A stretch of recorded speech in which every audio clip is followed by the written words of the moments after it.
Hello and welcome back to Brilliant But Lazy. I'm Alan. I'm Josh. What's up, buddy? It's been a minute. It has been a minute. Not for lack of trying, though. I know. Since the last time we've been on the channel, we have recorded an episode, and then my hard drive crashed. So we lost the video of that episode. We still have the audio, which we'll be talking about later, because it'll be part of the next run of episodes that we do here on Brilliant But Lazy. But it's been a minute, living up again to our title of Brilliant But Lazy. How have you been?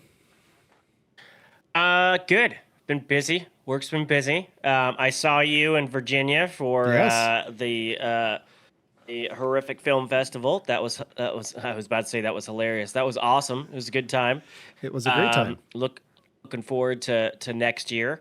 But we had planned for the last couple of months to kind of do a bunch of Fox Marvel content leading up to Daredevil and Wolverine. But, life happens. Things got in the way. But we're back. And we've got some plans for the next couple weeks leading up to some things. We do. We have just enough time to do what we wanted to do in groups. Yes. So yes. Instead of doing individual films, we're going to do trilogies, and luckily there's enough of those to get through. So there are enough, including the duology of Daredevil and Elektra. So Elektra, yeah, that's the one thing we did record, and then yeah. So, but I mean, we got a couple headlines off the top that we want to talk about, but the bulk of this episode is going to be about X-Men 97, since that's all done now. Yeah, I got a chance to hang out with you for a bit. I saw some of your movie collection. We played some Star Wars Battlefront. We watched the pilot of Alias, which we talked a little bit about after talking about Elektra. It kind of got us in the mood to go back and watch Alias, which you've never seen before, but I loved. And I now own all of because of I found it at Goodwill. So yeah. So that was a really good time. I had a good time with you, bud. Yeah, it was a great time. You're always. I took you to Hershey, Pennsylvania. You got to see Chocolate World. You got to hang out with the Hershey Bears mascot, Coco. Yes. Coco's asking about you. They are interested. But it was a good time. You're always welcome here. So I'm looking forward to doing it next year as well. Yeah, I'll be back for sure. Yeah. Well, let's get into it because we've got stuff to talk about. Absolutely. We got a couple recent headlines off. This is going to be a very X-Men centric episode. The first one.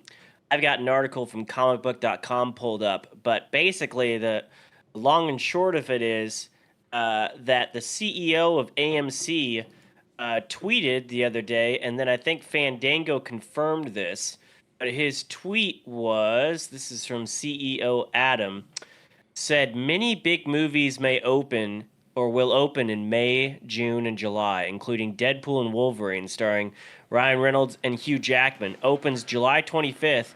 Some 200,000 movie fans have bought their AMC tickets already.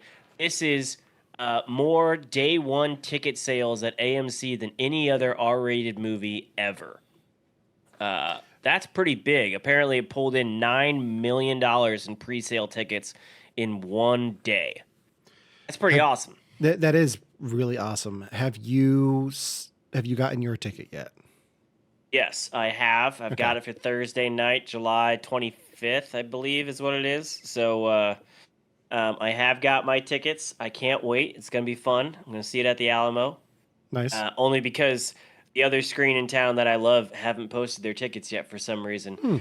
But they posted it 2 months in advance. They posted this pre-sale. And people might be saying, well, there's no way it outdid Endgame or Infinity War. As a reminder, those were PG-13 movies. So this is an R-rated movie. And, Deadpool doesn't shy away from setting records for R-rated films. And I guess this is just another one because That's pretty darn good. I mean, Yeah. 9 million in one day. So that's Yeah, awesome. it's going to be interesting to see how this plays out for the MCU because this is their first R-rated film. Hmm. And I know a lot of the money's going to Fox because there's something weird going on with the box office and all of this with the because this is the first X-Men film that we've gotten since Disney bought out Fox and they've released something that Hmm. wasn't already shot. I Hmm. do Disney movie insiders and like I'll get points for going to Disney movies and Marvel movies and Star Wars and when they released the poster for this on that service, there was a disclaimer Hmm. saying tickets for this film are not eligible for points. So it's very bizarre that I could go see this and not get points for it to redeem more posters like the one I have behind me. So it's very Interesting. bizarre. I think I can do it for like Planet of the Apes, like the Planet of the Apes that's out, Kingdom. But I can't do it for Deadpool. I don't know if it's because it's rated R or because of an existing deal with Fox or what. But I thought that was bizarre. But I'm excited for it. I have not gotten my tickets yet. I might go see this in IMAX because I do have an IMAX near me. So Yeah. I got tickets for two Marvel things recently. That and pre-sale tickets for Spider-Man Across the Universe live, which is a ooh, traveling symphony that plays the entire score of the movie with the while it's on the big screen. So they have a DJ, they have a symphony, and it's gonna be awesome. nice. So I haven't gotten tickets for anything except for Hans Zimmer. So I'm hoping that he plays some of his Amazing Spider-Man 2 score when I see him. hey, there you go, there you Because go. I'd Uh, recognize that. I would not recognize any of his Dark Phoenix work. Right. So yeah, so that's good news. I don't think anybody is sleeping on this. I think it's going to be crazy. There's people wondering if this could be a $1 billion R-rated movie. I think it has potential. I don't know if it will. We'll see. Something that a $1 billion movie has to have is a big mixed fan base. And Daredevil has done, or Daredevil, Deadpool has done well in the past, especially with their like Valentine's Day campaigns and stuff like that. So we will see. We will see. This is a lot of things converging together for one film. So hopefully it brings a lot of different people into the theater. I think from this point on, when you talk to like 10 years down the line, when you talk to kids who are like Hmm. 18 in college, like, what was your first R-rated movie? They're going to say Deadpool and Wolverine because I Yeah. can like just hanging out with my niece and nephew, like my 4-year-old nephew who likes Spider-Man and all that. He said, "Can I watch Deadpool?" And I was like, "I'm not showing you Deadpool. Like, I'm not putting on Deadpool, even though You it's on can Disney show Plus." him the. You can show him the Christmas kids version of Deadpool 2, That's right? exactly what I did. That's So I great. was like, I have that. So I signed into my Apple account. I was like, yeah, here, watch this. There you go. So that's what I did. I'm excited to go back and revisit the Deadpool films too because I'm going to do that before I go see this one. Yeah, yeah. So we might Same, same. we might have to do an episode on those. So Yeah, that'd be fun. Moving along, we have one other recent headline. This is from yesterday, or no, this is today, from today.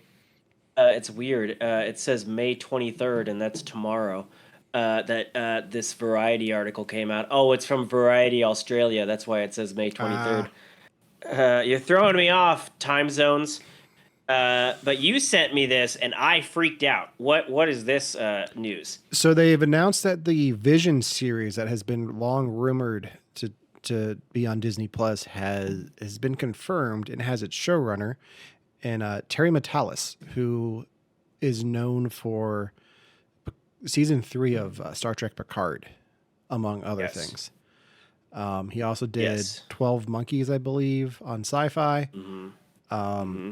But seeing his name attached to this filled me with so much excitement because season 3 of Picard is some of the best Star Trek I've ever seen.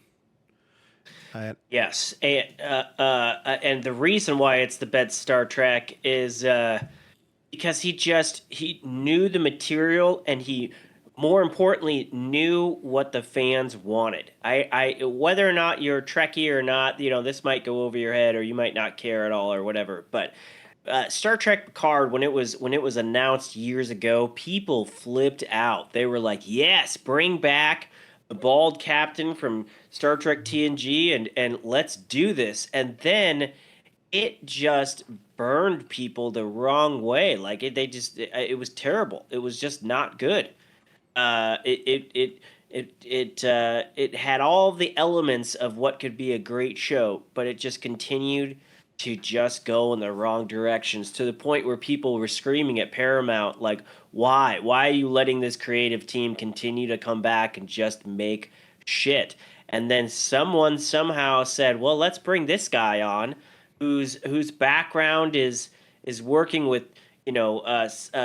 12 Monkeys and Nikita and Terra Nova and Night Flyers and MacGyver.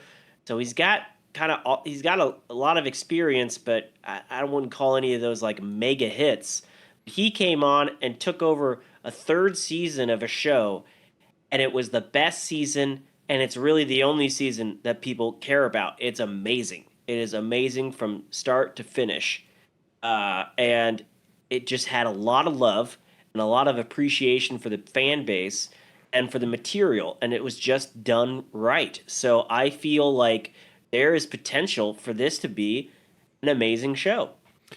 Yeah, I've been very excited to see what he does next, and the fact that he's going over to Marvel fills me with so much excitement. When I did the red carpet for the William Shatner documentary with Victims and Villains in Richmond, they made it sound like celebrities from the convention were going to be on the red carpet, and Terry Matalas was there. And I really was hoping to get a chance to interview him. I only got to interview William Shatner, which is what it is. Terrible. But yeah. Terrible. Yeah. I had to explain Coles to him. It's a whole thing. But I was like, that was a celebrity I was hoping to see, was Terry Matalas, which is such a me thing to say. Like, oh yeah, all these movie stars and actors and well-known people are going to be here. I want to talk to the guy who ran season 3 of Picard, just to ask him what's next. And now I know. I have the answer, and I'm so happy that it's this. Well, I'm excited for this and everything around it. Apparently, I'm reading this article from Variety, and there was an earlier version of this series that was in development from Jack Schaefer, but then he decided to focus on Agatha All Along instead of this. And so they approached Matalas. Matalas? That's how you say it? Yeah, Matalas. And apparently he's just an all-around like nerd. Outside of being like a show runner and being a part of these other, kind of fun brands, he also apparently restored 2 DeLoreans, Back to the Future DeLoreans, which were featured on episode of Jay Leno's Garage. So apparently he's just likes committing his time and passion into nerd shit. So I'm all for it. As a Conan O'Brien fan, it takes a lot for me to want to watch anything with Jay Leno. But you might have sold me on Terry Matalas and 2 DeLoreans. Yeah, interesting. I mean, that sounds great to me. I think this news, plus the news that Marvel is going to take a little more time to work on their live action shows. I think they recently announced that they're rebranding the company to be called Marvel Television, and they're going to focus on like 2 a year maybe, instead of how many can we put out a year. I mean, we still have shows that were announced years ago that have never seen the light of day and may never see the light of day. Ironheart being one of them. They're saying that Ironheart will come out next year. Well, I'll believe it when I see it. If it's any good. Yeah. I mean, it doesn't matter when you release it if it's bad. If it was bad 2 years ago, it's going to be bad a year from now. We'll see. Yeah, I mean, we will see. Maybe I doubt they're going to go back and reshoot the whole thing, and I doubt it. Like they but did maybe for it's good. Daredevil. Maybe it's good. Maybe. Who knows? Yeah, I But can't. I am excited about this. I think this is a great announcement, and I didn't really know how they were going to do Vision going forward. But if they feel like they have enough story for a miniseries, I'm glad that it's in Terry Metalis' hands because I feel like he knows how to tell a story. And if we're only going off of his most recent project, Picard, he nailed that for the fans of that series. So if you're a fan of Vision, I think you can rest assured that he's going to bring out Vision. So yeah, I'm excited. Yeah, me too. That was some of the most exciting news I've seen all day. You talked a bit about Marvel rebranding their television shows into Marvel Television. Yep. A big thing with that is to make people not realize they don't have to watch everything to understand what's going on. So you have Marvel Yeah. Studios, you have Marvel Studios will be the films, anything that's coming out in theaters, and then Marvel Television's the live action Yep.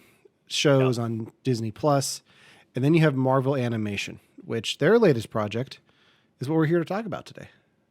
Yes. X Men '97. Now, before we get Correct. into this, I want to go back to the '90s for a second. Hop in Terry Metalis' DeLorean. Let's talk about X Men '92 for a second. What is your history with the X Men animated series from the I '90s? think we've talked about this briefly. I think we did. I'm not sure if we did. I'm pretty sure we did. But we might have lost that. It might have been on the Daredevil episode. But Yeah. X Men, the animated series, was huge for me. It was a time of peak Saturday morning cartoons. Between Spider Man the animated series and Batman the animated series, my childhood was on the screen, and I always felt like there was a lot of cartoons, and then there were animated productions, and I felt like those three were animated productions, and X Men was always well, same with Batman too. Batman was a little more elevated and adult than other things I saw, but there was drama, there were themes of different ages, and just there was a little more maturity to X Men the animated series than a lot of the stuff I saw on TV at the time. I remember being over at a friend's house and looking at his VHS collection and seeing these black VHS covers that had like some silver and red lettering, and it was for the first couple episodes of X Men. It was like Night of the Sentinels or something like that. Was the first episode, and just the way they threw you into that. They didn't spoon feed you a lot of stuff. They just, this is the world. We're gonna throw you right into it, and and see how you fare. I just always appreciated the storytelling and the world building of that show and the maturity of that show. And yeah, I loved it. It was great. I never watched the X Men animated series as a kid. I watched the other two that you mentioned. I watched Spider Man, and I watched Batman. I never really got Wow. into X Men. Like I knew of them, like I knew it because they were in an episode of the Spider Man animated series. Hmm. Because those shows all shared a universe, which we'll talk about. We'll put a pin in that until later. Yep. Yep. But I never really got into the X Men animated series. But when they announced X Men '97, and I had Disney Plus, and actually I think it was before that they announced X Men '97. When I saw the show was on Disney Plus, like okay, I'm going to go back and watch this.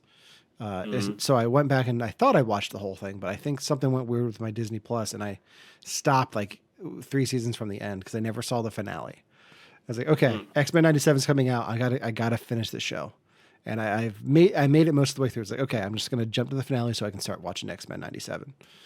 Yep. So I appreciate the show for what it is. I think the theme song is one of the best cartoon theme songs of all time, Oh yeah. and so does Kevin Feige evidently because he keeps using it in everything, even if it's not X Men related. But I was excited for this. Um, what were your initial thoughts of X Men '97? Did you watch it week to week, or did you binge watch it? I binge watched it. I rarely watch shows week to week nowadays. Okay. So I heard that it was only going to be 10 episodes. So I just figured I would wait. We talked last week. Hey, it's gonna end, and so I pulled it up over the weekend last weekend and started watching it. And Without going into spoilers, I think the first maybe 4 episodes or so, I felt like, okay, we are we are stepping back into that show. We're stepping back into the themes of that show, into the tone of that show. Um, there's a kind of a mix of modern animation with the 2D animation of the 90s, so it wasn't jarring, but you could definitely tell it was updated. But I liked the tone, but it wasn't like anything major. It was just like, oh, this is a fun little project that they did. And then the mid-season episode 5 hits, and that changed the show for me. And I sat up and was like, "Whoa, um, this is a game changer for this show," and I was blown away. And that just changed how I felt about the show forward. Every episode past that, I was just intrigued by where they were going to take this. There was some cool like mini episodes in there. They covered a lot of different things, but yeah, they did some pretty impressive stuff with this show.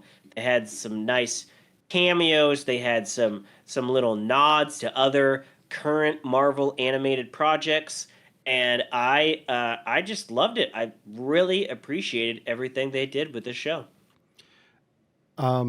Yeah, I really appreciate it too. I think when episode 5 dropped, that's when I was like, okay, gonna skip to the end of X-Men, watch the finale, and then jump into the show. Because I knew something had happened. So I was like, okay, I'm gonna sit down and I'm gonna watch this. I did. I went in blind. I had not watched any reviews. I had stayed away from X Men on Twitter or X or any socials, so I Yeah. had no idea that was a monumental episode until I watched it. Friend of the show, Devin from You Have to Watch This podcast, reached out to me. He's like, "Hey, are you caught up on X-Men yet?" To the point where him and I have started talking about X-Men every week on that show. Just like, hey, what did you think of this week's? Yep. But I was able to sit down on a Saturday morning and binge watch the first 3 or 4 episodes, which was nice to do. Because I feel like the show should have been released on Saturdays, so just so people could watch it Saturday mornings, which I guess was something that they discussed doing, and I still think they should have. But yeah, it definitely seems updated, but also it's nice that you have most of the original cast back. The styles very similar, character designs are a little bit updated. Yeah, I really enjoyed this show. It makes me excited for anything else that Marvel Animation does. Yeah. I think they put a lot of love into the show, like the original X Men. I think there were a lot of themes in this show that, depending on your age and your life experience, you may or may not pick up on it. There was a lot of creative elements. They brought back Morph, um, which was something interesting, and they did a lot of things with Morph Yeah. that were fun. In terms of how can we make a cameo that's not actually a cameo. Sometimes there was that kind of thing, and just creative, creative for what somebody with his power set would do in certain situations. Yeah, and it seemed from my understanding online is that they changed his power set a little bit for this version of the show. Because I think in the 90s cartoon, it was he could duplicate the power of any mutant. And now it's he can duplicate anyone with superpowers. Your camera keeps going out of focus. Oh no! Yeah. Well, stop, camera. Focus back up. Okay, There we go. the focus down. There you go. I'll stop moving. So they changed it so that he can now just duplicate the powers of the Hulk or Mister Fantastic, which is fine. Like, Hmm. because I know he went on a whole journey in the animated series, so maybe he learned to adapt his powers, and I can buy that. Like that's, I don't need Sure. I don't need a reason for it, and I accept it.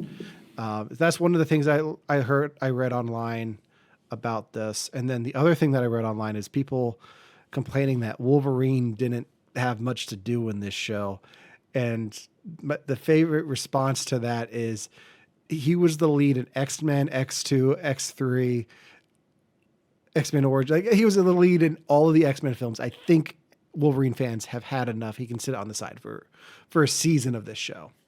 He was the lead in every other X-Men animated show. In Yeah. fact, there was one animated show that's called like Wolverine and the X-Men or something Yeah. like that. Like I think that was on purpose. I think Yeah. it was because there was a time where Wolverine was more of a side character, where like Cyclops was kind of more whereas the live action ones definitely put Cyclops on the curb.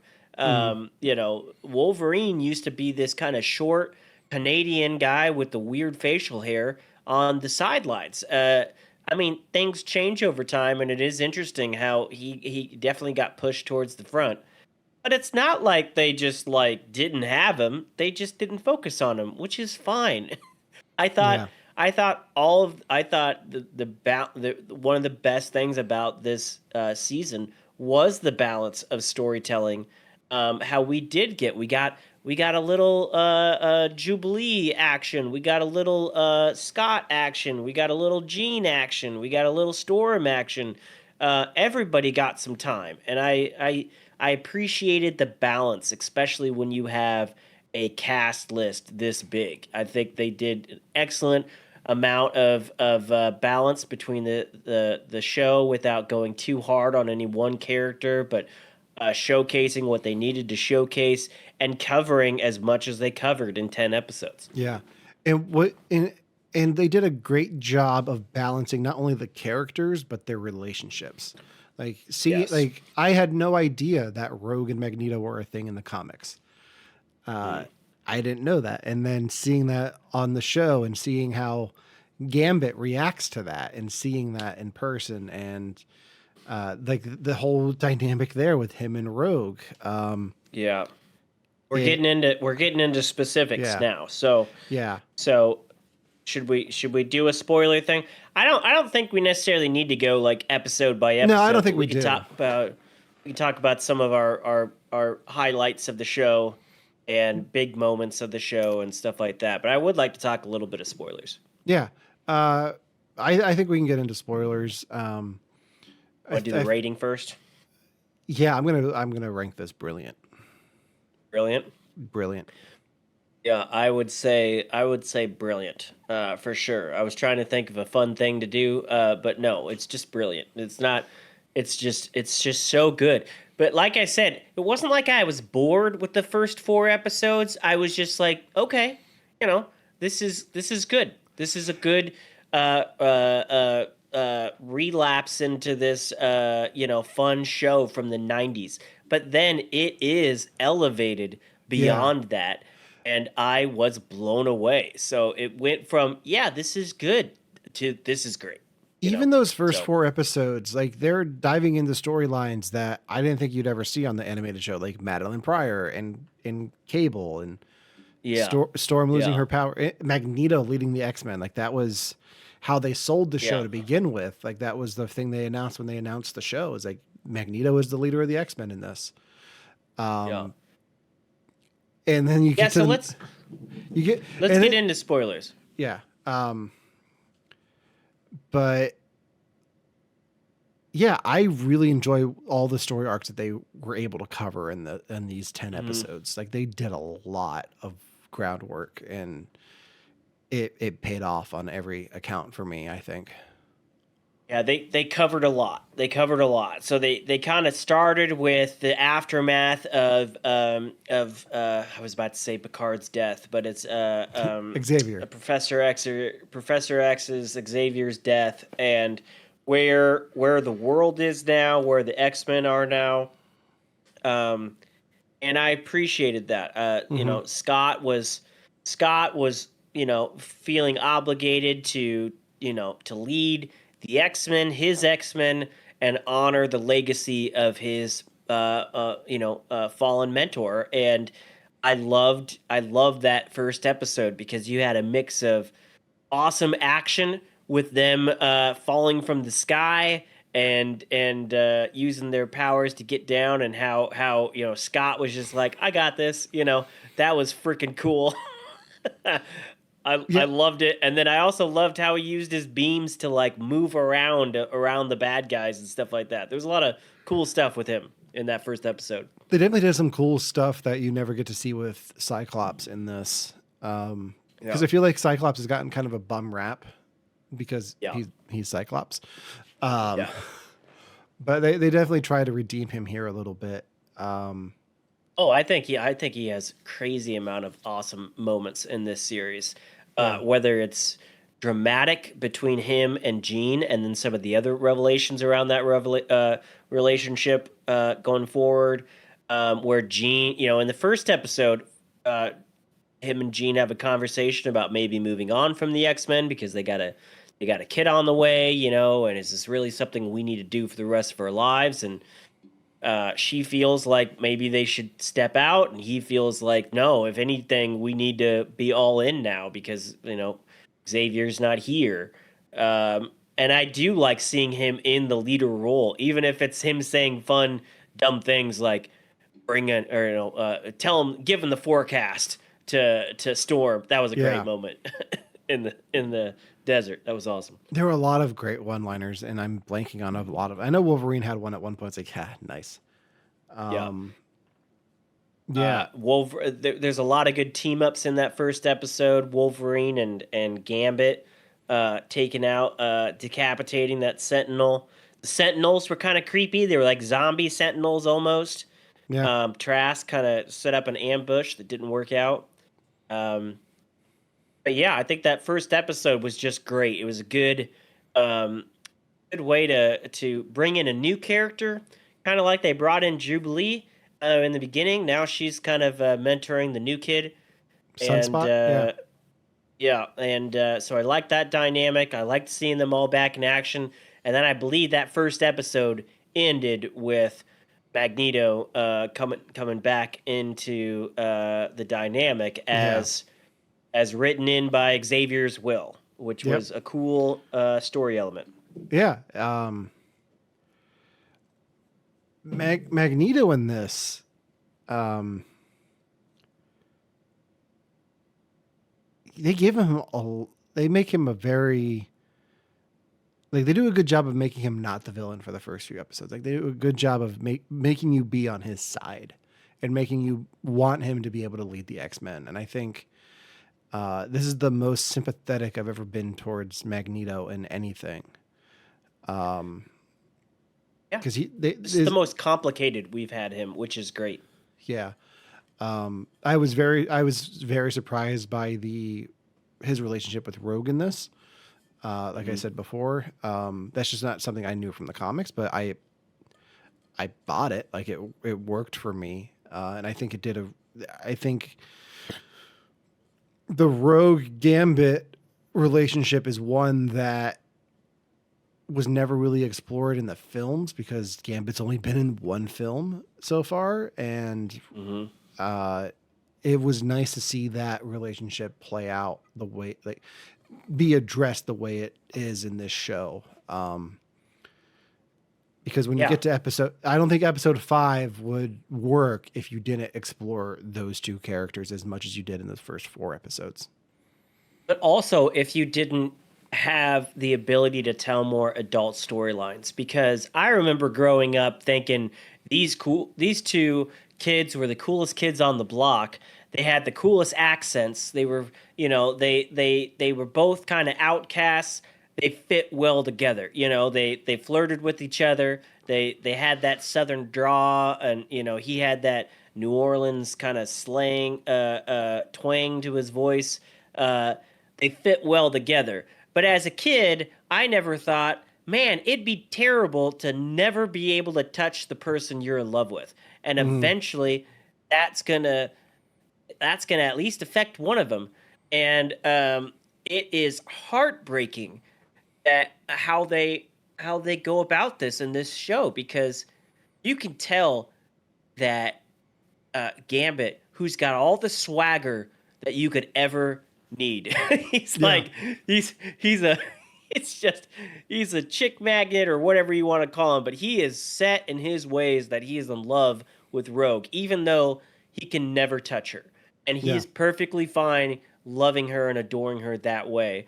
And it's interesting that you do see it's Rogue that says I needed more, and at a point in my life I found somebody that I could be intimate with, and it just so happens to be some guy that his mutant composition allowed himself to not be shocked by me, which is interesting. It's a little different than what we saw in the X-Men movie, but it made sense, you know. And also, Yeah. he doesn't look like an old man in the animated series as much as he did in the movie. It would have been a Yeah. little more weird in the movie, Yeah. If it was but Anna Paquin and Ian McKellen, like it would be a whole different yeah. story. Gandalf, what are But you doing? But I loved that dynamic.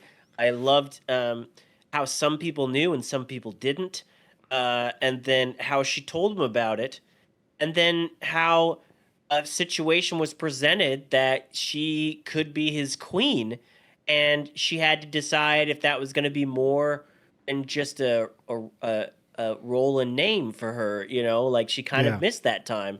And I just love that everything that happened in the first 2/3 of that episode was fantastic, even before the big shift in that episode. Because Yeah. outside of that, you had Scott doing a public interview, and already, like in the first 4 episodes, you had this crazy storyline of Sinister cloning uh Jean, and for a while, Scott not knowing which Jean he's been married to, let alone which Jean he had a child with, and which one to protect and which one not to protect. And then when they had the child, what to do with that kid, um, especially when the doctor didn't even want to deliver the kid. That was I mean, the X-Men storyline has always been an allegory for minority rights, and I really appreciated that moment. I thought that was just crazy Yeah. impactful. So they decide to send their kid to the future where he'll be safe, As you and do. as you do, right? Because that's an option. Um, where's that on the birth control conversation in today's politics? The option to send your kid to the Yeah. future. But Scott has this interview where the interviewer brings up his kid, and he's like, "I don't have a kid. What are you talking about?" And they're like, "Oh no, we looked at your medical records, and according to them, you had a kid." And he was like, "This is why I fucking hate you people." He breaks character for a little bit. He doesn't actually say that, but he breaks character a little bit and says, this is why there's such a divide between mutants and humans, and you better be glad that there's people like us that actually care to do this job. Otherwise, you wouldn't be around. Yeah. And I just loved that moment. I was like, wow, that's a shift in his tone for sure. So yeah, so much happened in the first 2/3 of that episode 5, and then it shifted completely. Yeah. Once you get to Genosha and the attack there, um, I feel like there were moments after that that felt like they were like trying to cut corners with the animation. I feel like episode 9, the part 2 of the finale, there's a lot of like still frames that are just Mm. slow pans, and like they're like, okay, we need to cut back a little bit because we did so much early on, or Mm. we're saving some stuff for the finale. They did like the attack on Genosha with the sentinels coming, the giant sentinel coming in and just wrecking the whole place. What did they call it? A Godzilla Sentinel? Because Yeah, it was like a kaiju with sentinels inside of it. Yeah. it was action heavy, but also so emotional because there's no music to it. Like there's just Mm.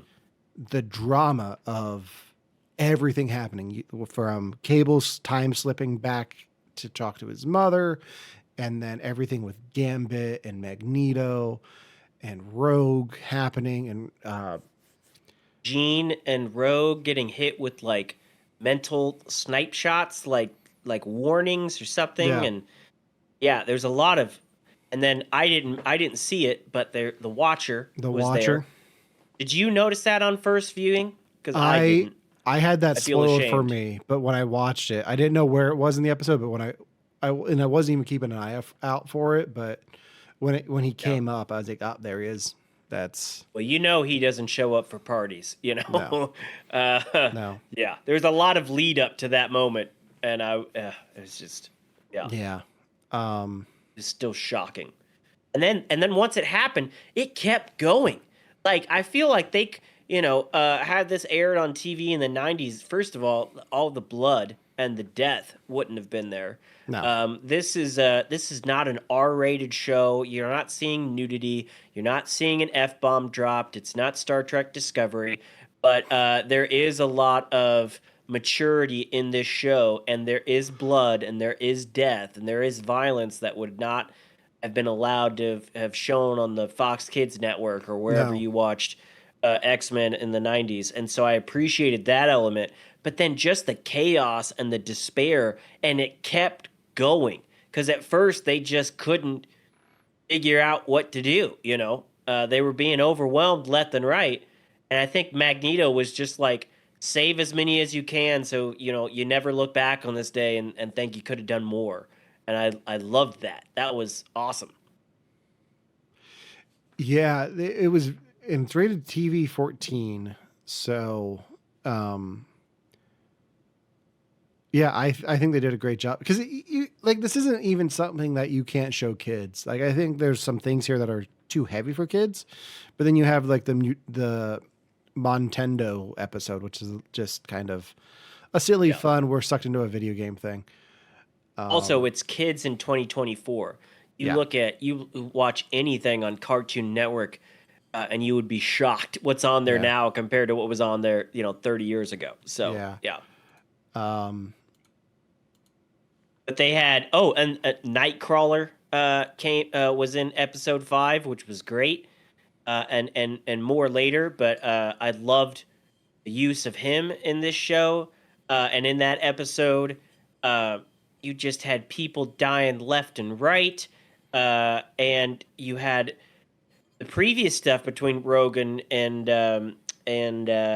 Magneto, but then Magneto trying to protect those mutants and yeah, also Rogue at the same time, uh, while being bombarded by the Mega Sentinel, and it was just well done. yeah, And yeah, well done. And then the sacrifices that came, and and man, Rogue's life just turned upside down. yeah. The moment with her and Gambit at the end where um, she says, "I can't feel you," like Yeah. on a black screen, like it was. They knew what they were doing. Um, Oh yeah. And they did it well. they did it For very some well. reason, I didn't buy that Magneto was gone. I just Yeah. didn't buy it. Um, but it was made to be like, is he might be gone, but I felt it with Gambit because Hmm. Gambit, first of all, he said no to her. He was like, I guess we're just friends now, and he was throwing his cars in the fire earlier. He just give him a standing ovation. He told her he loved her, but he wasn't going to stick around for this show. And then he was tortured in front of everyone with this very public display of affection, Yeah. before Rogue eventually decides that she wants Gambit over Magneto. But on top of that, he does a lot to save people. He still fights by her side. And then at the end, the cards were not in his favor and he gets impaled, and he uses that to go out on top and save the rest of Genosha. Yeah. And I was just, oh, it was great. The only sad thing I had about it, other than the death of his character, was that I was kind of sad that the original voice actor was not voicing him in this show. He was voicing a different character. But his last line of which was the episode's title, remember it, remember his name. That was fantastic. I loved it. Great out for his character. Yeah. I heard rumors that they might bring him back, but God, I hope not, because you rarely get a death that I know from the post-credit scene they're teasing something. They're teasing something. Yeah. Something from the comics, which would be about the only good way to do it. But yeah, episode 5 was the peak of the show for me. Episode wise, there are moments in the last few that really stood out to me. What did you think of the whole Trask stuff? Because you can only do Sentinels so many ways, and they chose to go in a certain route with what he did. What did you think of the human Sentinel things that he creates? The human Sentinel things, I have a hard time believing that many people signed up for it knowing what it was going to be. I feel like they were duped into it. And I wish they would. I thought it kind of suggested that. Yeah.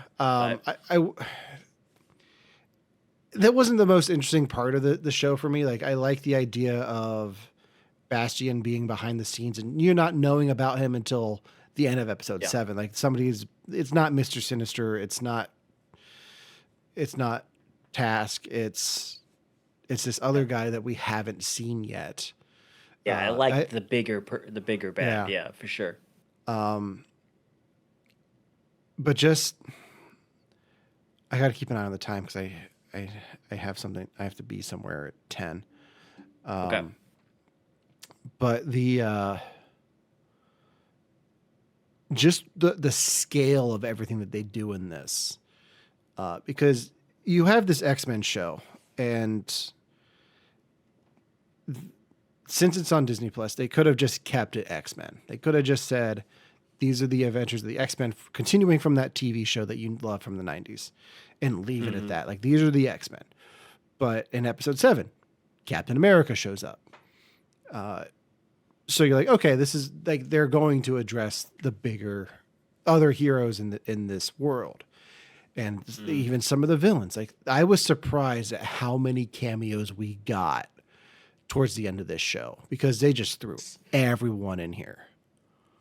Sometimes too much. Sometimes I was like, okay, you're just extending the music a little longer, and let's do as much as we can. I did like some of them. I did like some of, especially with when you got Captain America with the old design. You know, I did like that. You got some that had no lines, which I was kind of sad about. I'm sad about it too. Like, if you're going to give me Spider-Man, give me Greg Brady from the 90s movies Spider-Man. Right. Also, we didn't just get Spider-Man. We got Peter Parker and Mary Jane. Yeah. Which the implications of that are right. Because if you don't know, in the end of the animated series for Spider-Man, Mary Jane is missing, and he has to go find Mary Jane. So somewhere between there and here, he found Mary Jane. There's a very different Madam Web in that show than what we got this year. So what I like about it is just that the moment where they show Spider-Man, the reason they show that is because everything Magneto does in that, like taking out the power grid worldwide, has such powerful implications for everyone. And they use those cameos to show the scale of this. So you've got Doctor Strange having to use magic in an OR to see what he's doing. You've got the Avengers with the president. You've got Black Panther, King T'Chaka in there advising the president, on a world council type thing. It's just showing the scale of this is the Marvel universe in this animated world. We're going to keep that alive. It's not just the X-Men we're bringing back. The other heroes are here too. I think that implies that they have plans for this down the line. Like I don't know what those plans are, but I hope that they can continue this and give us more Spider-Man, give us more of these heroes to, like, not just keeping it X-Men. Like, I'm not expecting a Captain America series to come out of this. I think that I'm you not could probably expecting to see that old Iron Man suit in its own show because the original no, show wasn't that great, but I no, did love that old design. yeah, like just the fact that they're able to show like that's something the X-Men movies have never really been able to do because they've been off in Fox. Like Hmm. everything that happens in those is just in their own little universe. But here you get to see what the implications are for Spider-Man and Captain America and Stephen Strange. Like showing that they're part of this bigger world is like a great way to start building the building the path to get them into the MCU proper. Yeah, but I also liked, that's one of the complaints that you've always seen with individual Marvel cinematic universe movies is sometimes you'll get an event that's big enough that you're like, well, where's so and so when this is happening, and so I liked that even if some of them were no line cameos, you did see them react to this. I also like the fact that a lot of this was mutant problems. And so maybe that's an underlying thing was, well, that's why these people weren't there because they're not mutants. Maybe or they were just heroes doing their own thing. But you didn't see Spider-Man like, I got to go help out in, Genosha. I mean, I'm not necessarily saying that means that Peter Parker is a speciesist or whatever the term is, but I do kind of see this thing of, well, they got their stuff and the mutants have their stuff, but I did like them throwing those in there a little bit. I Yeah. liked Captain America thinking about the optics instead of helping out an X-Men, and I wonder if he would have said the same thing had a fellow Avenger come and ask that question. I liked that depiction of him, though brief.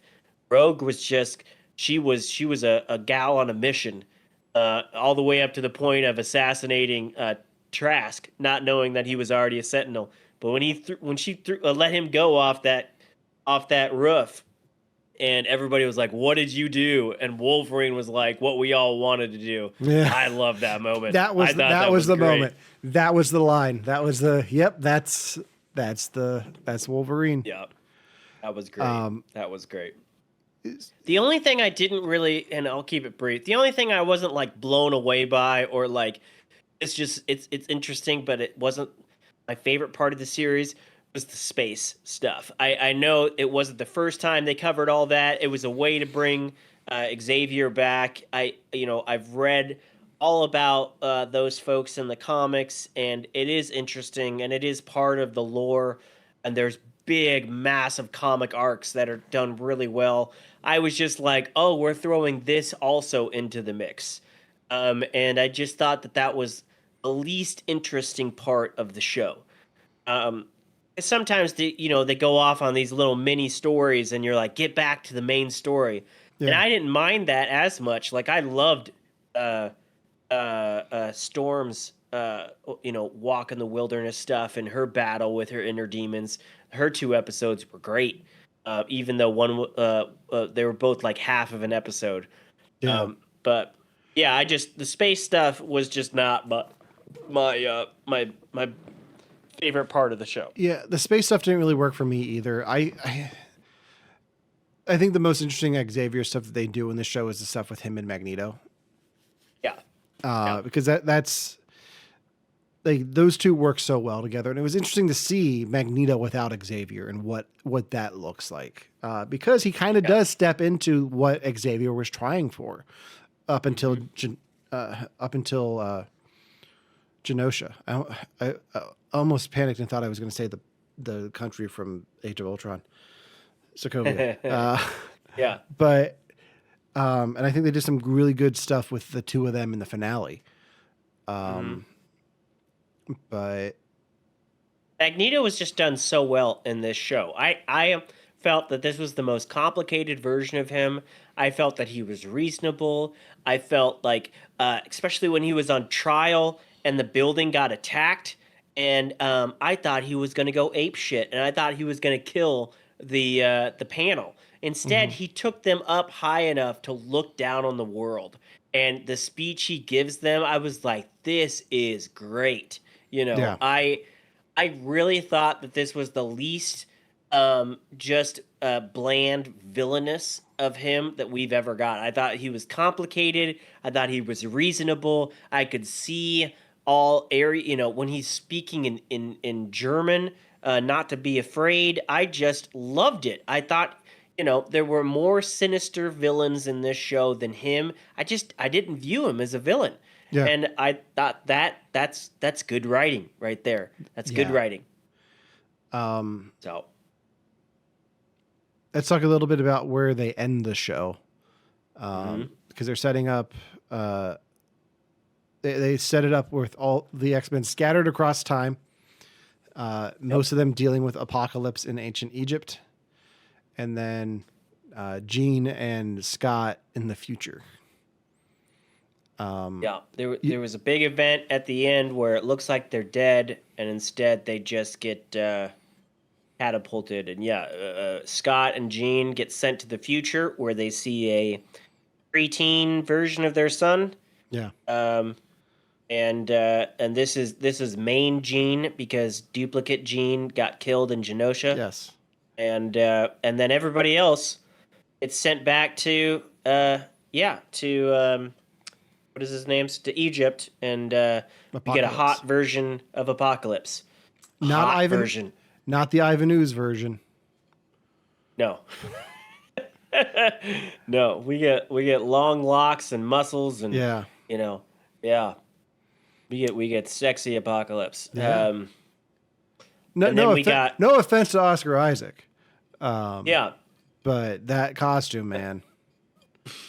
Oof. And then we got an after credits scene that suggests a different version of Apocalypse, or at least an older version of Apocalypse. Yeah. So a lot of implications there. I'm not gonna lie. When as soon as I saw Egypt, I was like, God damn it, we're doing Apocalypse again, and I wasn't sure that I wanted that. But it doesn't mean it can't be good. It just gives me bad memories of the X-Men Apocalypse movie. But, X-Men Apocalypse was not the worst of that series of prequels. Like Dark it was Phoenix. at the time. It was at the time. Of that trilogy, because I'm going to call it a trilogy because Okay. Dark Phoenix doesn't count. Of the trilogy, it's the weakest. Yeah. But yeah.